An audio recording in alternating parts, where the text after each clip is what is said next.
Hey, what's going on YouTube?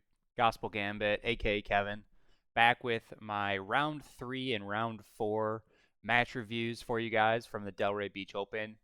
The round 3 recaps really quick. I ended up taking a bye that morning. It was Sunday morning. Ended up going to church, and I had some discussions. Going to be starting a chess ministry here in Delray Beach. More to follow on that as it gets set up. And later that afternoon, I had my round 4 matchup. Usually in most tournaments, you go black, white, black, white, black, white, or white, black, white, black, white, black, depending on how the tournament goes.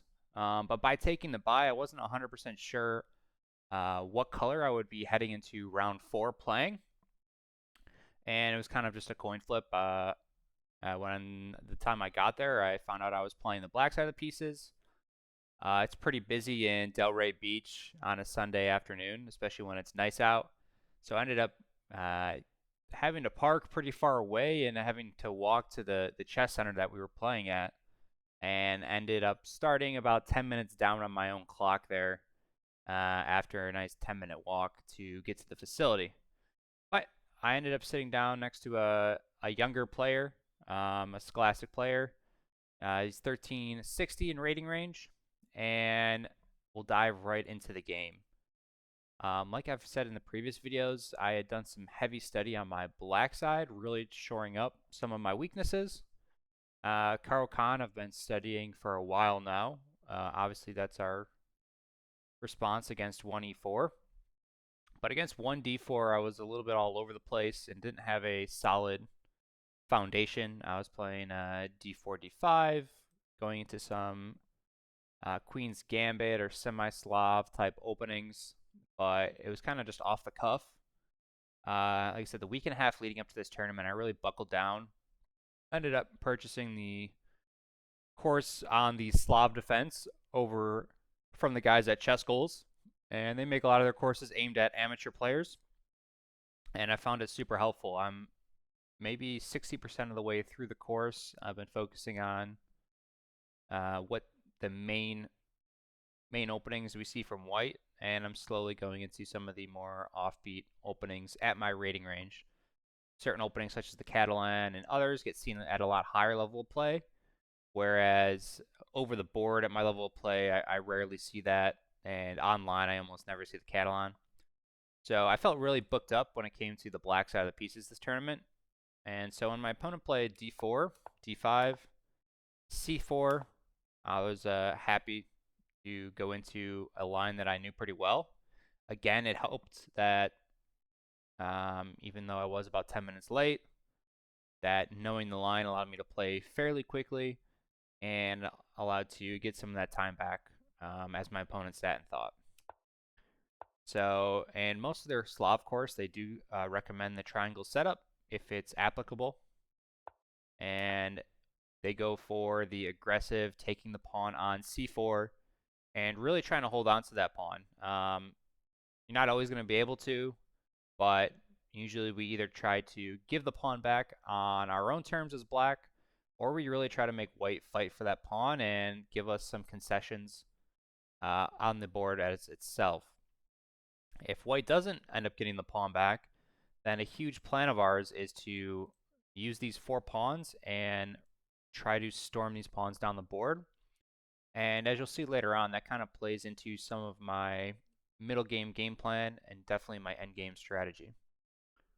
Our opponent goes for the subtle e3. You can go e3 or e4 here, opening up the bishop, putting its eyes on the c4 pawn. We strike with b5, defending the pawn. And of course, there's huge tactics. If you don't know this opening from the black side, you got to be really aware of this light square diagonal, the h1 to a8 diagonal. As this middle game develops, there's obviously going to be tactics from either a queen getting on this diagonal or a bishop getting on this diagonal, and white trying to recapture on b5 and pretty much limiting us not to being able to recapture here without dropping a rook. Black's really just trying to uncork all of their pieces. It takes some moves into the middle game. But if they're able to do that and survive that pressure, then usually we just have a pawn up going into the middle and endgame. Black strikes with the move a4, and now we've kind of gone into what the chess schools guys call the Noteboom variation, and that's what you see here on the Lead Chess database. As you can tell, I have not faced this d4, d5. Like, I don't see it actually too often on Lead Chess itself. But I felt very confident, very booked up. I'd been studying. This is the first variation that I studied in the course. They give 10 different variations along this sort of structure. Like I said, with e3, e4, this a4 idea. Really trying to put pressure here on the b5 pawn. So, of course, we pin this knight. Obviously, white wants to take and take twice on b5. By pinning the knight, they can't capture again, so if they want to capture, that's fine. We develop our bishop, and we're kind of happy. We stick either our pawn on a6 or a5, and we have a nice little pawn chain head into the middle game. White dives into e5, and at this point, I took my first long think.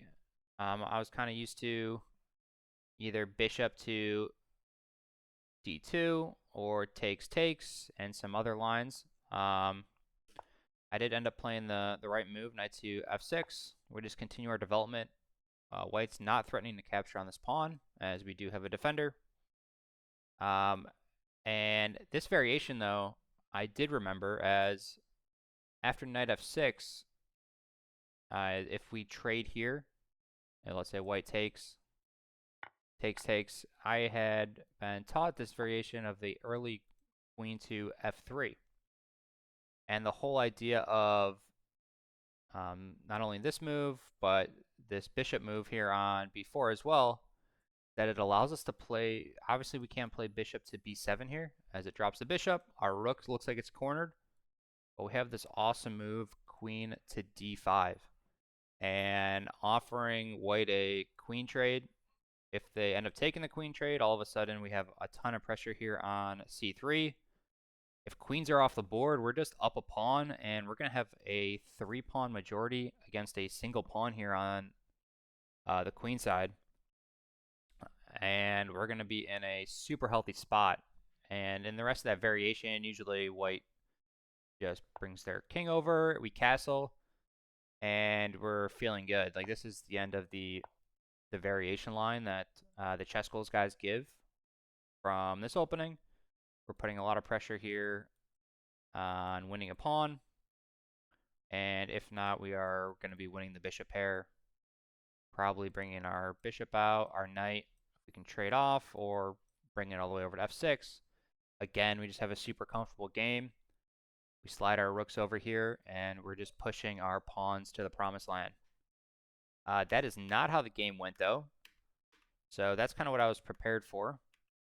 In the course line, my opponent played bishop to e2, and in this position, I had a heavy think. I'll be honest, as I started seeing all sorts of tactics now. Like, obviously, if we do the same trade and then bishop here, I can't just play my queen out now. I said, queen for a bishop. But there are some ideas of being able to put our knight on d5. And again, all the top moves I think were ideas that I had thought about. So first is castle, which is what I end up doing in the game. The next is queen to b6, kind of just reinforcing this c6 square, allowing us to play bishop b7 in the future. So if there's ever any tension along this h1, a8 diagonal, and we have to trade here, then if black captures, we can recapture with our queen. Also just gives us another defender of c6, so like I said, we can tuck our bishop and then develop our knight without having too few defenders on the c6 square. So that was one option, and then the other option is just to go for the bishop to b7 right away. I kind of thought of all of those kind of ideas. Right now, a6 doesn't really help us, as we're just going to have to If we have captures here, our really only defense is knight to d5, which, yeah. So, instead we go for castle, and now we're feeling, king feels fairly safe as we head into the middle game here. We're up a pawn, and our real focus now as we head into the middle game is just untangling these pieces on the queen side. We want to get all of our pieces to play, and again, use that advantage against white that we have the extra pawn. White castles as well, and here I took a breath of fresh air. I ended up trading on c3. The computer definitely, they don't like this move per se. In some variations, you do see this trade. Again, I haven't played enough practical games to know when I should be trading this bishop for knight. I really only know the quote-unquote lines where it tells me to trade there. I just wanted to take, if we trade on c3, and then if I ever dive into d5, there's only a little bit of pressure here on this knight. We do take. We end up playing a5. Again, another inaccuracy. The idea, though, was to support any sort of b4 pushes in the future. But a better move here would have just been to play a6 and have a healthy pawn chain. We can worry about pushing these pawns here on the queen side later in the game. White plays this move, queen to c2, which I was fairly happy with. It just reduces the amount of pressure that we are seeing along this diagonal, like I keep saying. And it just gives us more time to put our pieces in the correct position. What I thought a natural move, bishop to b7. And at this point, I'm feeling fairly confident. As you can see, 2 moves ago, it did want queen to c7. So maybe it's just a move order thing. But we end up getting our pieces on relatively good squares. We're defending c6 twice. So on the event that white does play bishop to f3, we have, queen or knight to d7. We're looking maybe to double white's pawns here and fight for control of the d file. White ends up pushing e4 now, and I was feeling fairly happy. I thought it kind of reduced any sort of tactics here on h7, as white's pieces were kind of angling towards the queen, or the king side, I should say. With his bishops having some pretty heavy action there. So on the move e4, it felt like it just locked down white's mobility with their queen, and it gave me time to develop more of my pieces. All of a sudden, our rooks are connected. This knight on e5 is under attack. I would definitely not hate, taking here on e5. Removing this pawn allows for some ideas of c5, b4 in the future, and we're not going to be contested here on the c5 square. White ends up developing their own bishop, and at this point, I do go for the trade and slide my queen over. Feeling fairly good. There's no more pressure here on c6. Again, we're just hoping for our pawn majority to start pushing forward along the queen side. We're still up a pawn. So 1, 2, 3, 4, 5, 6, 7 to 8 pawns. So at this point, want to contest the d file and again start pawn pushing. White slides over, attacking, trying to take twice here on b5. We defend that with bishop to a6. And I thought this move was the real key to allowing me to start my plan into motion. With white's bishop on e2, whenever I push this b4 pawn, this pawn on c4 was hanging in a lot of those lines. So even if we trade, white was going to be winning their pawn back, and we still don't have an easy way to push the c5 square. So we would both have passed pawns, and we would be back to material equality. So I was fairly happy to see this light square bishop move. I thought maybe, I don't have a lot of pieces on the king side, so I feel like white has the opportunity to start launching these pawns here on a pawn storm, sliding the queen over maybe, or even sliding a rook over at some point as white's queen can or king can step up.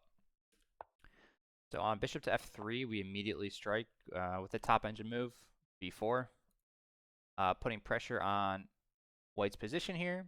And if we trade, all of a sudden we have these nice doubled pass pawns, protected pass pawns.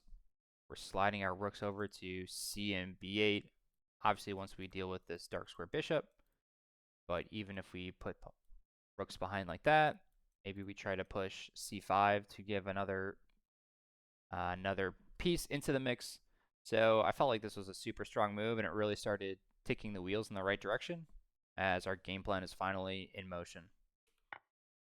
Black ends up taking on g6, and it's important here to take back with the g-pawn as our queen is playing a vital role on the b4 square as white has 2 attackers, and right now we only have 2 defenders. So in order to keep the protected pass pawns, we do need our queen here on e7.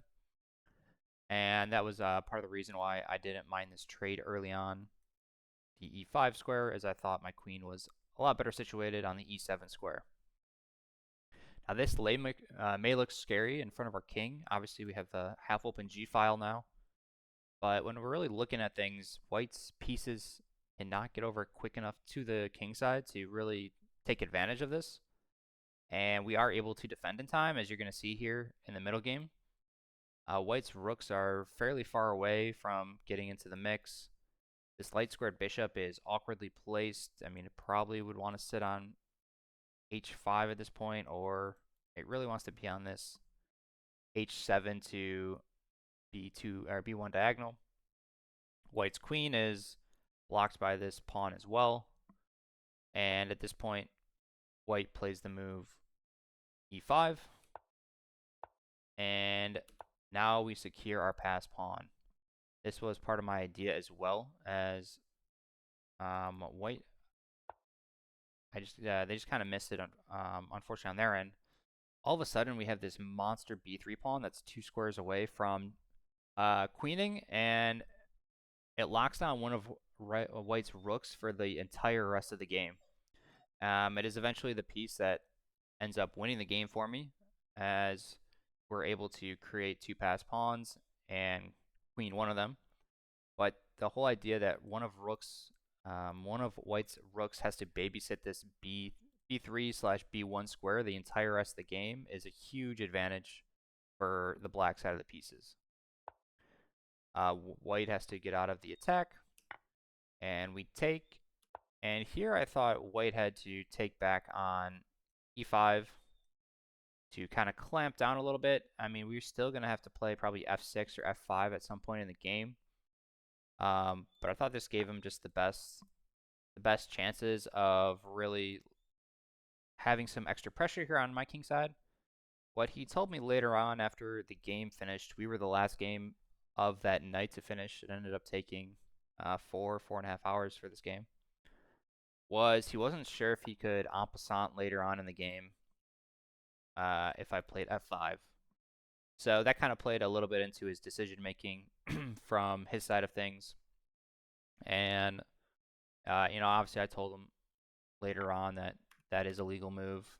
In that position, it might not be the best, but it would be a attacking/defensive maneuver for him. So he went a different route and brought his queen over to the my king side. But I mean, this allows us to go up 2 full pawns here, as white is now 5 pawns to 1, 2, 3, 4, 5, 6, 7. 5 pawns to 7. And we're able to defend in time with all of our pieces here on the king side. So after rook to takes d4, our pawn is hanging, but it doesn't do too much for white's position at the moment. I end up playing the move f5, kind of giving space for my rook to help in the defense of my king, or a spot for my queen to attack. It takes away any sort of rook to g4 ideas. And so that was kind of some of the ideas behind this move. Apparently the computer, not a big fan of it. Just wants him to double up his rooks. It says to keep the plus or the -1 evaluation, that f6 is just better. I was personally just a little worried of this rook check, but it just says we're completely fine after our king gets tucked away on h8. I think the more practical defense was f5, and that was the second move by the engine. White at this point takes the pawn on c6, and now we just contest white for the control of the d file. Like, let's say both of these pairs of rooks gets traded off. Well, we're never in threat of getting checkmated then if the big pieces get traded off. And again, this b pawn is just a monster as it is 2 squares away from queening. White declines to trade rooks, putting some pressure here on the h7 square. As long as we have one of our large pieces defending, though, we're never in doubt of getting checkmated. White's light squared bishop can never help out in the attack. Again, their second rook can just never get into the attack because of how our b pawn is just running for the end of the board. And we have enough firepower here on the king side to really help with the defenses of this sort of attack. I play rook d6, I play rook to f6 here with the idea that I just wanted to trade pieces. If I could get the queens off, I thought we would be in a huge advantageous spot. We're playing moves such as like e5, e4, doubling our own rooks here on the d file, and it should just be game over. The top move was in this position. It looks like either e5 or rook to d6, and just pushing white bishop away, and then pushing e5. So we kind of have the sideways pressure on white's king. I assume we have some ideas of e4 in the future as well. I ended up playing f6, and white dropped their queen all the way back to e3, knowing that I think they knew that trades were a benefit to me at this point in the game. We play e5, so that same idea, now laterally attacking white's bishop. Ideas of pressuring the middle again with these f and e pawns, getting our rook down to d3, maybe even doubling here on the d file, and moving forward. White played this tricky, semi-tricky move, queen to b6, and I ended up playing this move way too quickly. The correct move is just to double the rooks here on the d file. We're threatening checkmate. Went for the same idea, but I went for the queen here to d6, and unfortunately we're just not able to take this bishop right away as it drops our rook. If white does, let's say they take the pawn here on like a5, if we take the bishop, all of a sudden our rook's dropping, and it might give black some opportunities to start some funky business in our idea. So played this move way too quickly, queen to f6, and it just caused some slight problems here in the endgame. Again, if I could play this again, rook over, and then we can, if obviously that's mate, so black or white can't take, and their rook's hanging. That's what it was. By moving my rook over to d6, not only are we threatening mate, all of a sudden we're threatening white's hanging rook here on the h4 file. Instead, I play queen to d6. White defends the back rank checkmate, and I played rook to c8. At this point, I kind of thought that maybe I had blundered a draw or the game away into a drawn position.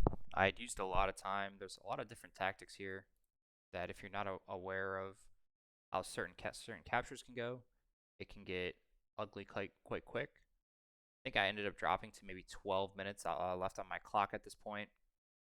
Again, I was having some flashbacks to round 1 when I had the black pieces in a completely winning position, and ended up losing due to heavy time troubles. White now goes for the trade of bishops and does end up taking the pawn on a5. And at this point, I trap white's queen. They don't have any good squares without trading queens. Covered by our rook, covered by our queen, covered by our rook, and obviously covered by our queen, queen, rook, rook. And if they want to go to b4, well, these pass pawns are a lot faster than white's own pass pawns here on the B and A file. So if we trade here on, say, b4, all of a sudden c3, b3, and we are in the promised land. So white does trade queens, and I took a breath here. I knew they weren't going to be able to defend a4 without dropping their defense of the b3 square. And white's other rook is completely offsides, and almost going to get like trapped slash cut off from what's important in this game. Like these pawns by white are never going to outpace my own pawns here on C and B files. And if we can just collect these two pawns, we can create a winning endgame for us. White decides to try to get their king involved. I end up going for the pawn over on a4. And all of a sudden, we've walked into a completely winning endgame. As you can see, now we're up the pawn. White has no counterplay along the a file. I thought that was kind of their one advantage, or one way to kind of keep the piece, was somehow defend this a4 pawn, but maybe that's just not an option, and they need to start breaking down our pawns over here on the king side. White's trying to get over to, I think, e4 here and trade off maybe a rook and a pawn, and maybe gobble up these two pawns and use this rook to, again, in the defense. As you can kind of see, the whole middle and endgame, this rook on b1 never moved, and it doesn't really move until, I believe, like move 38 or something like that. So this one pawn was doing, when you think about it, was doing super big work. This king move, though, does allow for a nice tactic of e4. Obviously, white cannot take as it drops their rook, but it pulls white's king away from what's really important, which is these fast pawns. We end up pushing e3. We trade a pawn, and all of a sudden we have two pass pawns and a rook that can help them get to the promised land. King to g4. We bring our rook to the second rank. King to f3. And now e2. Our goal is to just put our rook in between the two pawns and either win this pawn here or push one of these pawns and then the other and make a queen. So as you kind of see here, we push b2, and now whatever white does, they end up taking this pawn. We can either play our rook forward, or we could have played like a move like this. Probably wouldn't be the top move, just maybe there's some checks, but similar idea of just blocking white's ability to guard that first rank. So we play here, white takes the pawn, we make a queen, and after some checks, white ends up resigning in this position. Pretty much my idea was we're just going to run and hide our king so that there's no more perpetual checks, and then use our queen and rook to eat up all the rest of white's pieces and checkmate him in the end. I was super happy. This was one of the variations where I was super booked up going into this game. Again, we ended up getting a little bit low on time trouble. I think we won the game with about 5 minutes left on our clock. Was nice to get back-to-back wins, though. We had a win in round 2. Again, a win in round 4 after the bye. This kind of set me up for some good chances going into day 3. So we were at 2.5 points out of 4. And when I come in for day 3, we're sitting, I believe, at tied for 7th place overall, with some pretty big chances of headed towards the top of the bracket with a couple wins and taking down some prize money even. So more to follow in those games. It's definitely an exciting day 3, so you're going to want to see round 5 and round 6. I was super happy again with my black preparation. It's quick teaser. We end up getting double white on the last day. So we play some really interesting games with early queen trades and using our king in the middle for all of these sort of middle and end games. So definitely some videos you guys are going to want to check out. They'll be out the next couple of days here. Again, happy with my black play this tournament. Should have probably beaten a 1700. Just fumbled the bag at the end, and we took care of business against someone that was a bit lower rated here. So if you guys enjoyed this video, found it helpful, please like and subscribe here on the YouTube channel. Go check us out over on skool.com. That's skool.com, and look for us called Gospel Gambit. I post opening guides, which are aimed towards the amateur level and club level player, as well as daily tactics puzzles, game reviews, and other YouTube content that's unlisted.